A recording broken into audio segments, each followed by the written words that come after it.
하는데, 목회는 같이 해주는 거다. 같이 해줘서 가족이 되는 게 중요한 것 같아요. 그래서 우리 같이 인터뷰한 전사는 교회에서 50%밖에 등록금을 안 준다 그러는데, 그건 같이 하는 게 아니에요. 그거는 아주 사무적이고 안 좋은 모델이다. 우리 주영 전사님은 100%다 받잖아요. 그죠? 예. 우리가 개척교회인데도 왜 그러냐면, 내가 생각할 때 목회는 같이 하는 거다. 우리가 못 주면은 우리 다 못 받고, 줄 수 있으면 또 다 주고. 우리가 다음 세대 목회를 할 때 제가 다음 세대를 위한 교회를 해야 되겠다는 생각을 하게 된 이유가, 자꾸 교회가 신방비를 안 주는 거예요. 그러면서 신방을 하라는 거예요. 그 한 테이블에 이렇게 한 전사님이, 담임 목사님이 계신데 이렇게 얘기하는 거예요.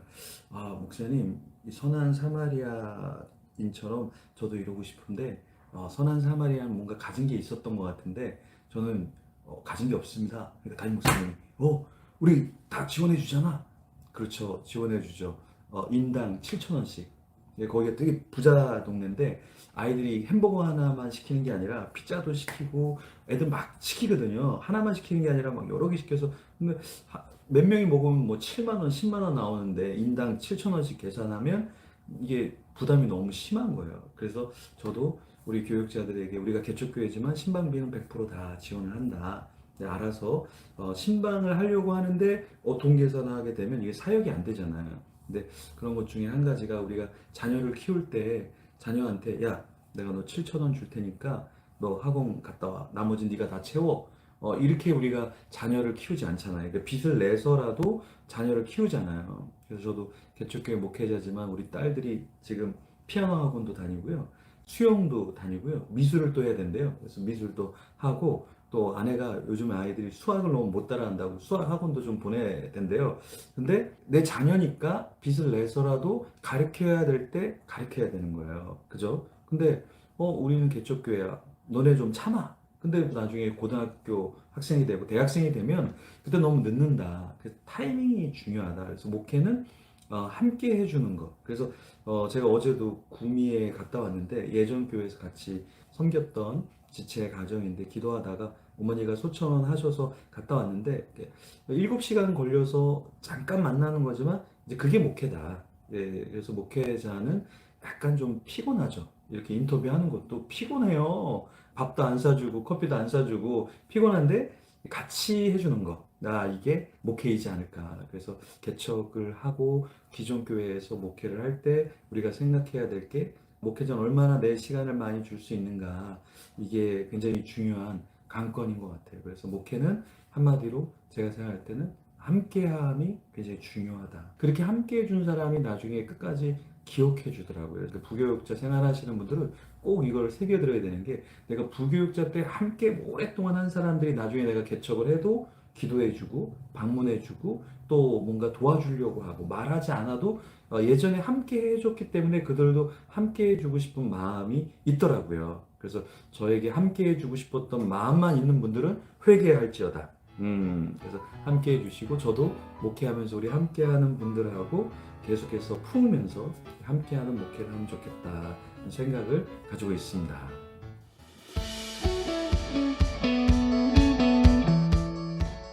저는 부교육자 생활할 때부터 세 개를 굉장히 중요시 여겼어요. 그 세 가지를 하니까 부흥이 되더라. 공동체가 건강해지더라.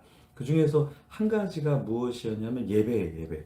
예배를 조금 더 기대감을 갖고 예배를 드릴 수 있는 그런 교회.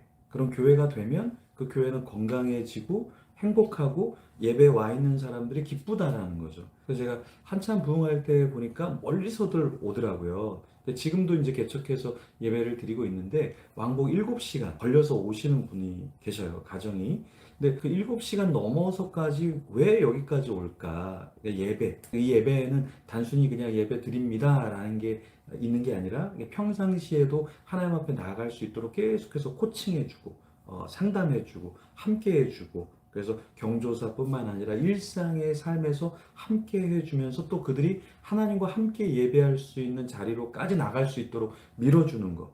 이게 목회에 되게 중요하지 않을까. 그래서 제가 항상 새로운 교회를 가면 예배를 다시 디자인하고, 예배할 때 좋은 분들이 와서 설교하게 하고, 지금은 우리 사역자들이 많아서 아무나 막 설교해요. 근데 원래는 그렇게 하면 안 되고, 잘하고 있죠. 왜냐하면 오랜만에 한 번씩 설교하는 거니까 그만큼 많이 준비하니까. 근데도 더 예배에 대해서 고민을 많이 해야 된다. 저희가 주일날 저녁이 되면 9시 정도 모여서 예배에 대해서, 주중의 일에 대해서 이렇게 이야기를 나누는데, 예배를 더 건강하게 하려면 예배에 대한 고민이 있어야 된다. 그러니까 바둑을 잘 두는 사람은 항상 복기를 하죠. 공부를 잘하는 사람은 내가 문제 못 틀렸어. 다음에 또 나오면 이거 틀리면 안 돼. 그래서 다시 오답 노트를 만들죠. 그러니까 사역을 잘한다라는 거는 예배를 돌아보면서 주일날 예배 때 이거는 좀 연결이 안 좋았는데, 이거는 성도님들이 너무 불편했겠다.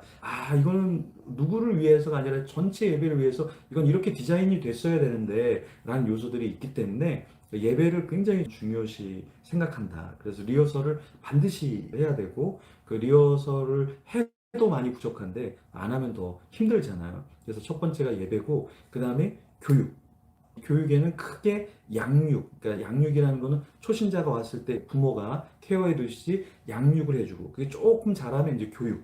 그래서 교육을 어느 정도 따라오면 훈련까지. 그래서 이 양육과 교육과 훈련의 차별성을 두고 훈련으로까지 데려갈 수 있도록 한 사람 한 사람을 케어하는 거죠. 근데 대부분 교회에서는 전통 목회를 많이 해요. 그러니까 설교만 하고 알아서 크세요. 알아서 배우시고 알아서 훈련 받으세요. 하나님이 훈련해 주시잖아요. 근데 그거는 우리 목회자들이 방임하는 거고 이제 방목하는 거죠.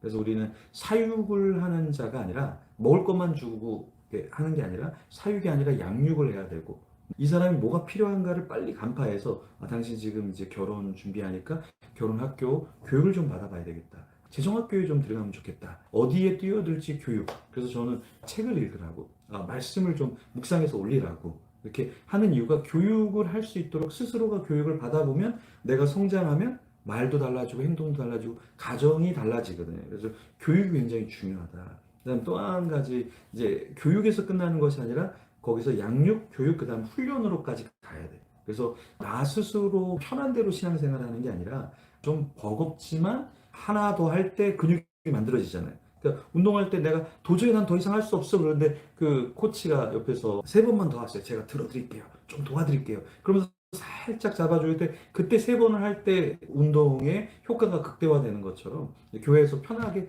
설교 들으셨죠? 집에 가십시오. 이래서는 안 된다. 그래서 제가 어제도 교인들한테 설교하면서, 나는 여러분들이 그냥 신앙생활 하면서 끝나는 게 아니라 그 하나님의 임재로 채워지고 하나님으로 채워져야 내가 건강해지고 가정이 건강해지고 교회가 건강해지지, 그냥 주일날 예배 한 번 딱 드리는 걸로 만족한다는 거는 이거는 말도 안 된다. 그래서 여러분 자신을 채워야 된다. 하나님을 채워야 된다. 이렇게 강하게 도전을 하는 이유는, 그러지 않으면 사람은 게을러지기 때문에, 게으른 게 사실 편하거든요. 이게 굉장히 사람들이 싫어하는 게 귀차니즘이에요. 귀찮은 거. 내가 이것까지 해야 돼? 이것까지 해야 돼? 자꾸 귀찮아지게 느끼는데 그걸 해야 성숙해진다. 근데 세 번째는 뭐냐면, 예배와 교육, 양육, 훈련, 이것이 되면 그 다음에 선교로 나가야 된다. 그러니까 나만을 위해서 예배하고 나만을 위해서 배우는 건 배우는 게 아니에요. 그래서 배울 때도 그냥 가만히 이렇게 하면 20%를 가져온다고 얘기해요. 직접 현장에 가서 배우면 50%를 가져온다 그래요.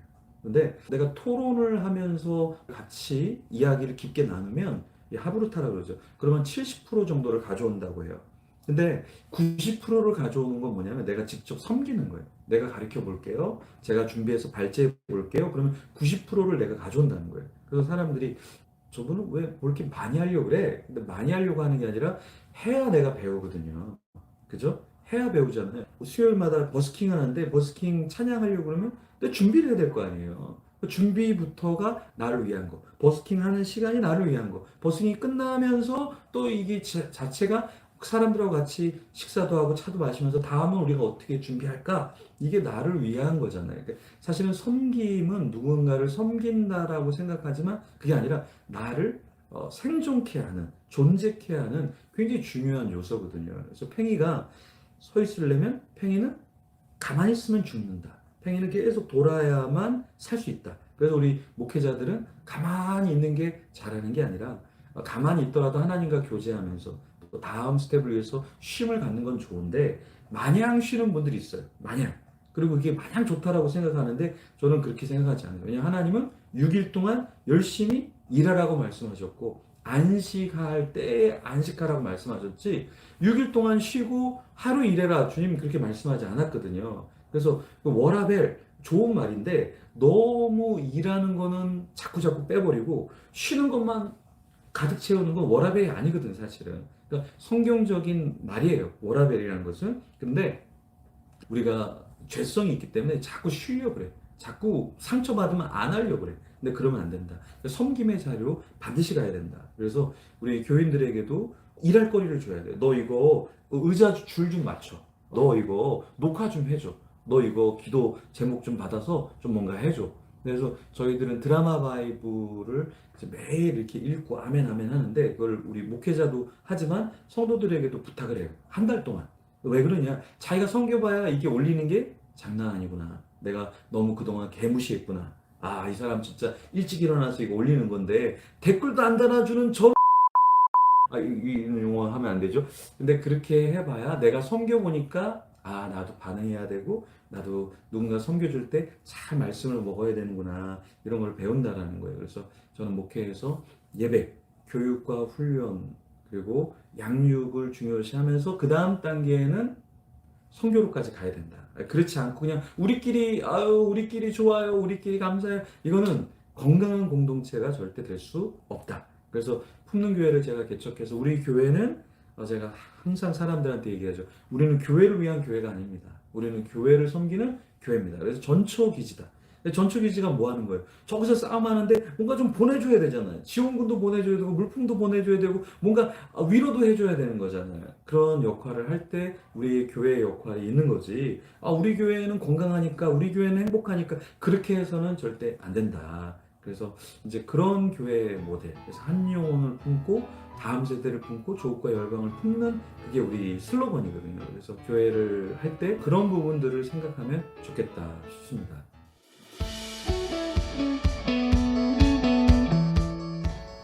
저는 그냥 어렸을 때 교회에서 자라서 교회 전도사님이 참 좋아 보이고 인기도 많은 것 같고 사랑을 많이 받는 것 같아서 그런 모습이 참 좋았고 고등학교 때는 내가 하나님 말씀을 성경 원어로 읽으면서 뭔가 이 노년의 인생을 마감하면 참 좋지 않을까 그런 생각을 했는데 대학을 갈 때는 그런 생각은 없더라고요. 근데 이제 재수를 하게 되면서 다른 데를 가야지 하는데 그때 하나님이 제가 서원하고 기도했던 거를 기억나게 하셔서 신학교를 지원을 하게 됐죠. 그러니까 아버지가 명확하게 얘기해 주시더라고요. 집을 나가라고. 호적에서 파버리겠다고.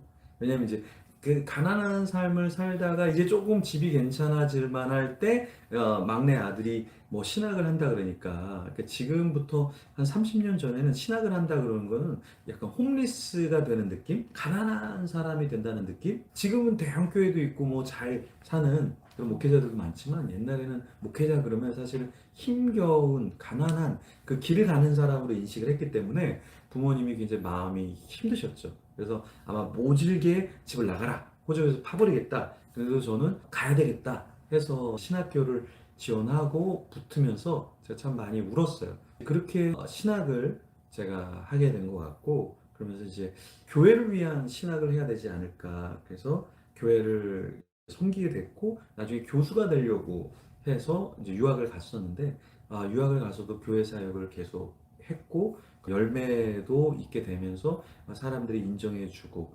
그랬지만 저는 이제 교수가 왜냐면 우리나라에 구약학 교수가 거의 없어요. 이제 구약학 교수 하려면 뭐 시리아어, 아람어, 히브리어, 헬라어 언어를 기본 4개를 해야 되니까 그러면서 영어로 공부를 해내야 되니까 다들 구약학은 꺼려하는 그런 쪽이더라고요. 근데 저는 좀 똘기가 있어서 남들이 잘 안 하니까 내가 그거 해야 되겠는가 보다. 그래서 그 길로 갔었죠. 그 길로 갔다가 하나님이 또 강건하심이 있어서 한국에 박사하지 않고 한국에 들어와서 이제 다음 세대 사역을 계속해서 하게 되면서 지금 한 25년 이제 다음 세대 쪽에 사역들을 하고 연합 사역을 하게 됐는데 연합 사역도 제가 하려고 한 게 아니라 그냥 한 부서를 섬기고 교회를 섬기다 보니까 자꾸 이 탐방팀들이 오는 거예요. 탐방팀들이 오니까 뭔가 얘기를 다 해줘야 되는데 얘기를 다 못 해주는 거죠. 그래서 못다한 이야기는 책을 통해서 혹은 오기 전에 책을 좀 읽고 오면 더 깊은 이야기를 할 수 있지 않을까. 맨날 물어보는 게 몇 팀이에요? 세가족은 어떻게 운영해요? 그때 일정은 어떻게 돼요? 너무 이렇게 기초적인 질문을 많이 하는 분들이 계시더라고요. 그래서 그거 말고 조금 더 고민하는 이야기를 나누려고 하려면 어떻게 해야 될까? 그래서 책을 통해서 먼저 읽게 하고 또 와서 이야기 나누니까 정말 깊더라고요. 그래서 처음에 제가 썼던 책이 여기 옆에 보이는 아포슬이라는 책이에요. 그리고 나서 이제 제가 다음 세대 관련 또 여러 가지 분야의 책을 한 25권 정도 썼는데 여기까지 와서 뒤를 돌아보니까 제가 계획해서 이거 해야지라고 해서 여기까지 오지는 않았던 것 같아요. 그래서 저는 비전을 생각할 때 단계별로 하나님이 비전을 주시는구나. 처음에 저는 교수. 그래서 저는 모든 선택 과목을 다 언어로만 했거든요. 그래서 히브리어 강독, 헬라어 강독, 라틴어, 독일어, 영어 다 언어만 했어요. 그리고 유학 가서도 시리아어, 아람어 다 언어만 공부했거든요. 근데 한국에 와서 이렇게 다음 세대 목회자나 목회자들을 섬기는데 이 자료가 되게 중요하고 성경이 너무나 중요하더라고요. 그래서 어떤 프로그램이나 철학은 한두 번 얘기해주면 끝이에요. 근데 실제로 필요한 거는 목회 자료가 되게 많이 필요하구나. 그래서 제가 자료를 성경 각 권을 매달 50페이지에서 200페이지 A4로 이렇게 자료를 나눔을 하고 있는데 저는 목회를 생각하고 유학을 간 게 아니라 교수를 하려고 가다 보니까 그 자료를 만들고 하는 게 다른 사람보다 빨리 만들어낼 수 있게 되는 것 같아요. 그래서 연말에 신청받아서 나눠주면 좋겠습니다 해서 한 1200명 정도 나눠주고 있거든요. 그래서 올해 말에 또 신청을 더 받아서 나중에는 한 10,000명 정도에게 무료로 성경 자료를 나눠줄 수 있겠죠. 그래서 그런 것들을 섬길 때 생각해서 된 것 같진 않고 목회 소명 그런 것들은 다 하나님이 때로 배우자를 통해서 또 나의 인생에 다른 길을 가게 할 수도 있는 것이고 또 아까 우리 이야기할 때 교회를 선정할 때도 항상 하나님의 부르심만을 쫓아가는 것도 너무 좋지만 하나님 제가 요번에 이 길로 가볼게요. 그래서 하나님 막지 않으시면 그 길을 가다가 또 다른 길을 가다가 또 이 길로 올 수도 있는 거고 또 하나님이 원하셔서 바로 이 길로 갈 수도 있는 거고 내가 때로는 안 가려고 해도 하나님이 관건적으로 가게 하시는 때가 있더라고요. 그래서 인생에서 내가 이 길로 가다 잘못 가면 어떡해? 근데 하나님이 그 길도 한번 가봐. 아니지? 빨리 일로 오면 좋을 것 같아. 하나님의 인도하심이 때로 있기 때문에 우리가 너무 미래에 대한 걱정이 아니라 지금 내가 잘 섬기고 있나? 지금 내가 잘 준비하고 있나? 이거를 더 고민하면 목회의 길을 가는데 소명에 대해서 조금 더 우리가 심플하지만 훨씬 더 풍성하게 준비하면서 갈 수 있을 것 같아요.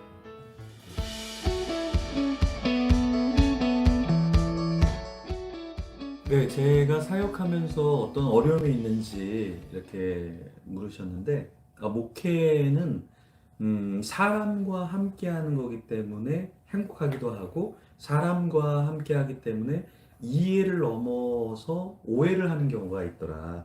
그러니까 이 사람을 잘 아는 것처럼 이해하는데 때로 잘못 알아서 오해하는 경우가 굉장히 많거든요. 그래서 제가 예전에 교회를 이렇게 갔는데, 제가 가자마자 어떤 그 권사님하고 바람이 났다.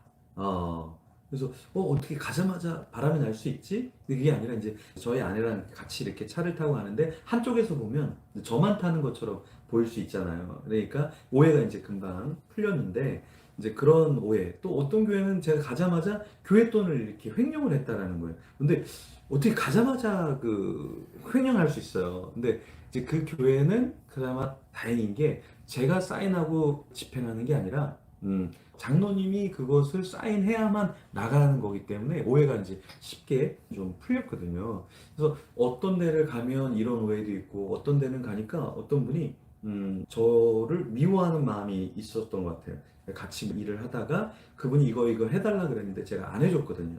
예. 근데 그거는 좀 해드릴 수 없는 우리가 지금 기도회를 지금 해야 되는데 자꾸 어디 놀러 나가자고 근데 기도회를 지금 해야 될 타이밍인데 그래서 우리는 좀 기도합시다 했는데 이제 그분의 마음에는 그리고 내가 나이가 있고 내가 직함이 있는데 왜 내 말 안 들어줘 하면서 이제 이분이 굉장히 마음이 상했던 거예요. 그래서 교회에다가 막 이런저런 이야기를 이렇게 투서 같은 거를 했었어요. 근데 그래서 진짜 조사위원회까지 만들어져서 조사를 했는데 오히려 그분이 이야기한 것들이 다 반박이 되면서 거기서 사역을 하는데 어려움은 없었는데 이제 그렇게 목회자는 어디를 가든지 내가 하지 않은 말을 했다라고 할 수도 있고 때로는 내가 했던 말 때문에 그게 내 연약함 때문에 또 어려워질 수도 있고요 사실은 여러 가지 요소들이 우리에게는 항상 있다. 그럴 때 그것을 극복하는 방법은 내가 빨리 대응하지 않는 것.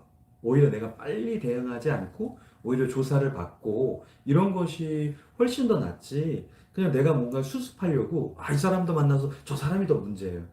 저는 결백해요. 제가 결백을 왜 안 믿어주시는 거예요? 이런 것이 오히려 목회자에게는 마이너스 요소가 될 수도 있다. 왜냐하면 모든 게 다 드러날 수밖에 없기 때문에 내가 막 오버하지 않고 저 사람을 막 끌어내리려고 하지 않는 것이 오히려 저한테는 상당히 많이 도움이 됐던 것 같아요. 그래서 조사 받을 거는 조사를 받고 오히려 더 제가 도네이션하고 했던 것들이 드러나면서 인정도 받게 되고 했는데 그래서 저는 교회에서 뭔가를 할 때 송금을 원칙으로 기본적으로 해요. 그래서 누구에게 보낼 때 그러니까 손으로 이렇게 뭔가를 주는 게 아니라 다 카톡이나 송금이나 이 송금 체제를 하는 게 왜 그러냐면 그때도 제가 부교육 때도 다 송금을 했어요. 왜냐하면 교회는 항상 재정 사건이 날 수 있기 때문에 그 사람한테 보냈어? 자료가 있어? 그럼 통장에 그 자료가 다 있거든요. 그래서 제가 재정에 대한 이야기가 나올 때 제 통장에 송금한 것들 들어온 것들을 다 오픈했거든요. 근데도 그런 게 자료가 되니까 절대 어려움이 없다. 그래서 교회에서 가장 어려움이 뭐예요? 이런 재정 사고가 날 수 있고 스캔들이 날 수 있고 그렇죠? 네. 또 설교를 너무 못해서 누구랑 관계가 안 좋아서 얼마든지 이런 요소가 날 수 있는데 그런 요소가 났을 때 조금 더 빨리 증명할 수 있도록 그걸 시스템화하는 것도 좋지 않을까. 그래서 저희도 개척하고 회계 장부를 엑셀로 다 해요. 누가 헌금 얼마 했는지 나가는지 다 해요. 처음에 개척할 때는 오픈을 못했어요. 그냥 헌금이 너무 적어서 너무 적고 이게 감당이 안 되는데 이걸 성도들이 같이 예배 드리는 사람들이 알면 막 1억씩 해야 되잖아요. 그럼 어떻게 그 감당을 할 수 있겠어요. 그래서 처음에는 한 1년 정도는 오히려 헌금을 오픈을 안 했고 지금은 이제 다 오픈을 해서 우리가 얼마가 들어오고 얼마가 나가는지 하고 이제 세부 내용까지 다 엑셀 작업을 해놓거든요. 그래서 우리가 목회적으로 행정적인 것들을 잘 처리해 놓으면 훨씬 더 좋지 않을까. 그리고 아까 이야기한 것처럼 스캔들이 나지 않도록 항상 그런 부분들은 남자 목회자든 여자 목회자든 또 남자 성도든 여자 성도든 요즘엔 이런 것들이 작은 거가 이제 큰 불씨가 될 수 있기 때문에 그런 요소들이 일어나지 않도록 하는 게 굉장히 좋겠다. 그래서 그런 요소들은 저희들이 조금 더 깊이 생각을 해야 될 것 같아요. 그래서 그런 것까지도 우리가 더 생각하면서 목회하면 훨씬 더 성숙한 목회를 하지 않을까 싶습니다. 네.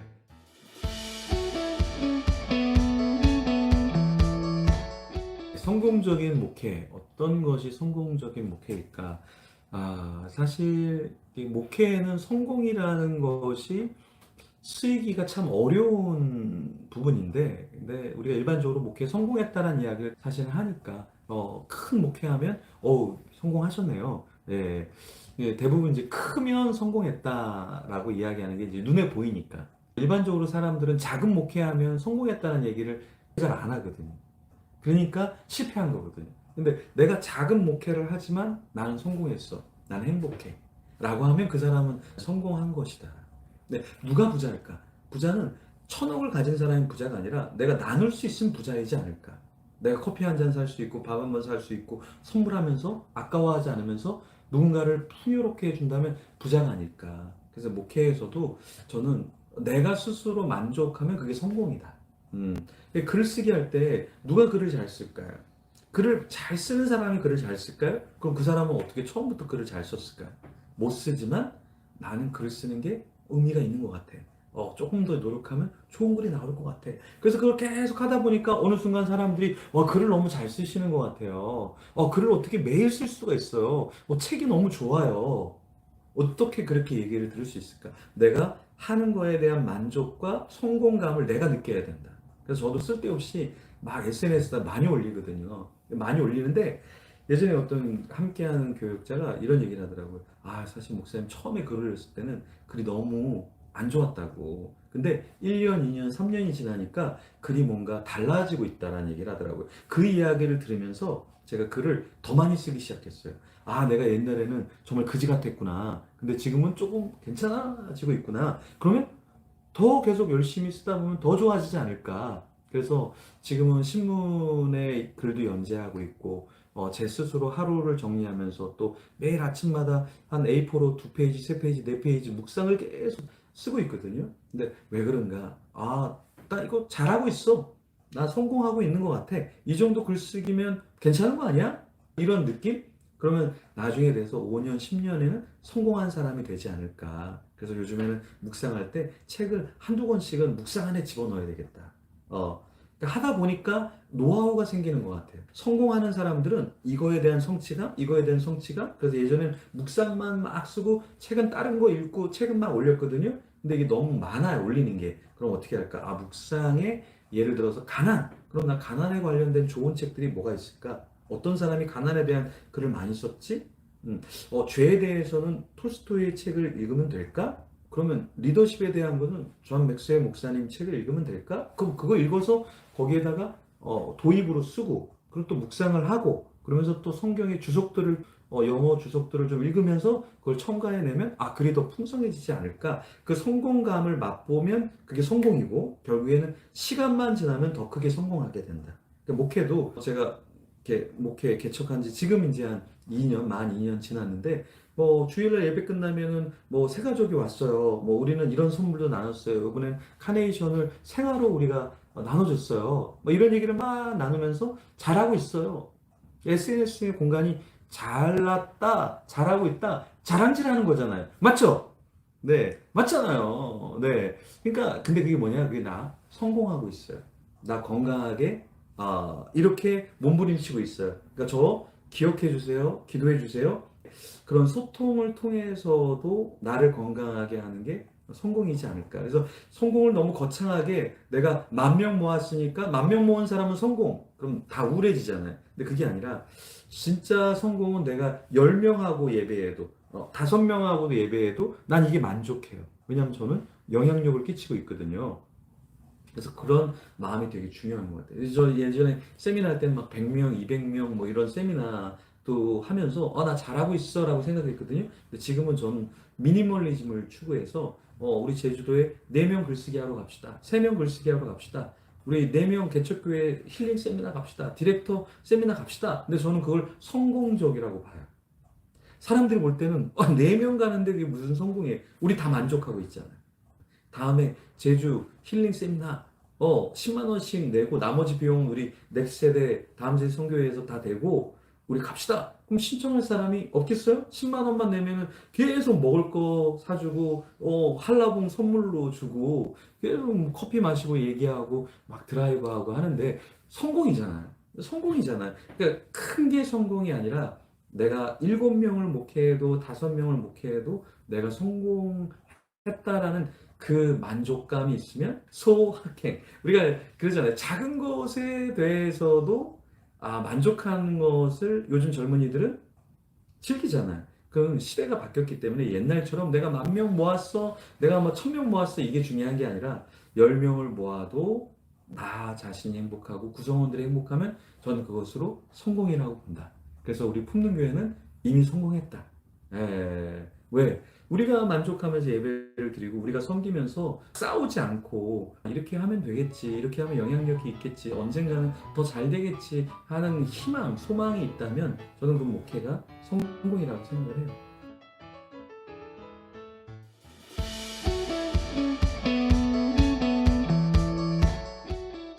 네, 목회자 후보생들에게 하고 싶은 조언이 많습니다. 네, 많아요. 네, 일단은 이 목회 후보생 때 많은 걸 경험해 보면 좋겠다라는 생각을 하고요.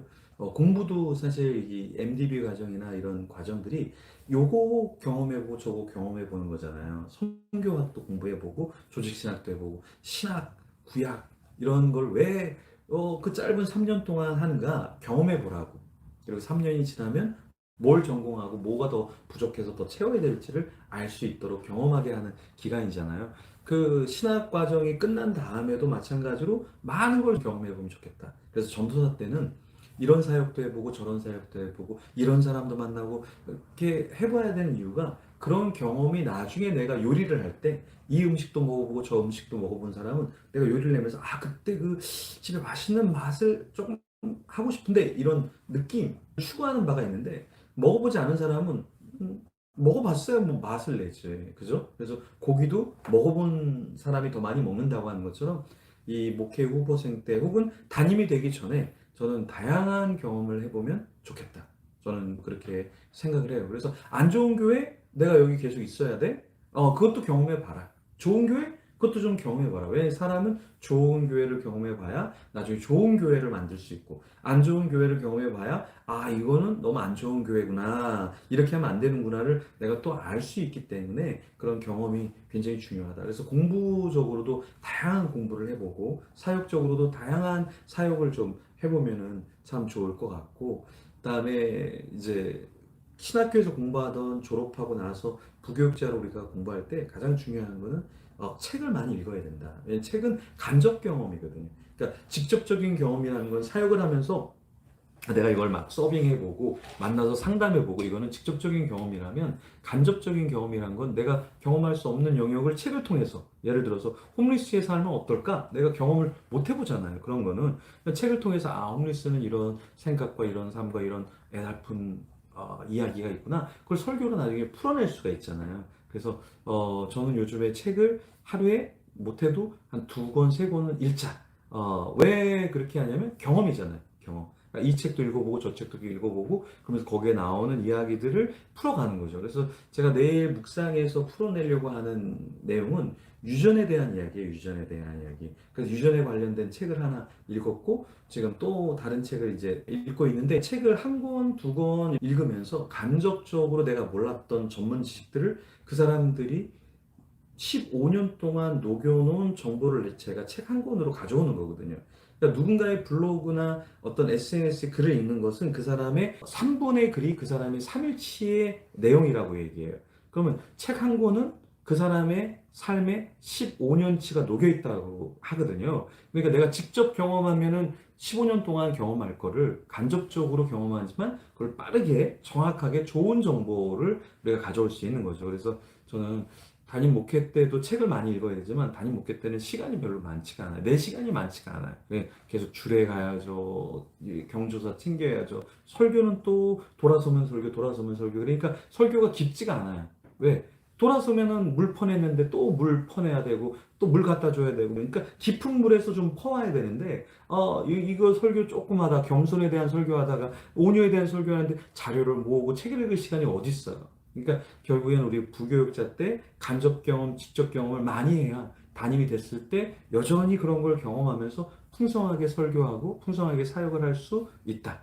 그래서 우리 젊은 목회자들에게 좀 직접적인 경험도 좀 많이 하고 간접적인 경험도 좀 많이 하면 좋겠다. 그래서 저는 좀 다른 사람들보다 좀 움직이는 양이 좀 많거든요. 그래서 뭐 부산 가고 뭐 울산 가고 구미 가고 대전 가고 서울 오고 하는 걸 저는 꺼려하지 않아요.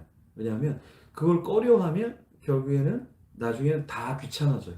나 오늘 저기 갔다 오면 하루 끝이다. 저는 그렇게 생각하지 않거든요. 그래서 그런 것을 조금 더 생각을 열어서 제주도 갔다 올 수 있지. 갔다 와서 또 교회 섬기고 또 뭐 일을 하고 하면 되는 거지 하고 좀 생각을 좀 열어서 많은 걸 경험해도 내가 지치지 않는. 그래서 목회자는 멀티플레이어다.